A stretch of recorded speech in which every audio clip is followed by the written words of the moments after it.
E aí, pessoal, aqui falando da HTM Tutoriais. E hoje esse é o meu primeiro vídeo, porque os vídeos que eu faço eu não posto, mas esse eu vou postar. E se você estiver vendo esse vídeo, então esse vídeo vai ser sobre um novo site que eu criei aqui, o Clickdom. Ó, aqui eu criei ontem à noite, e só tem o Counter Strike e o Minecraft. Em aplicativo só tem o injetor de DLL, o Delphi 7, vai ter várias coisas para o Delphi. No caso eu coloquei o Delphi aqui para download. Android, o Aptoide, para quem não conhece, é um programa simples que você baixa coisas pagas, grátis e muito simples e fácil.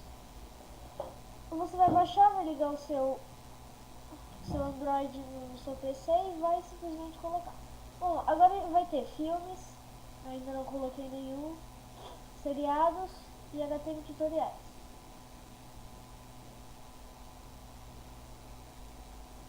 Eu tô pensando ainda se eu vou colocar música. A música não é tão legal. Acho que irrita muito. Muito. Aqui está a edição dele, ó.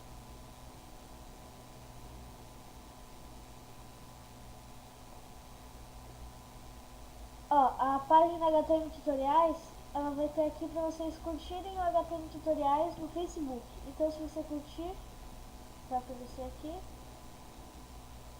No caso, eu já curti, né?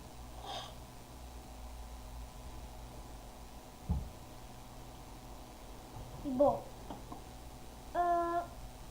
que mais? Bom, é isso, galera. Eu não fiz muita coisa, ó, filmes. Ainda não fiz nada, eu vou acrescentar um filme aí pra vocês. E seriados, como Bob Esponja. Não, Bob Esponja não é seriado. Tá, eu vou colocar um seriado também e espero que vocês gostem. Eu vou deixar o link do site na descrição do vídeo. É muito simples, mas eu vou deixar. E é isso aí, galera. Fui!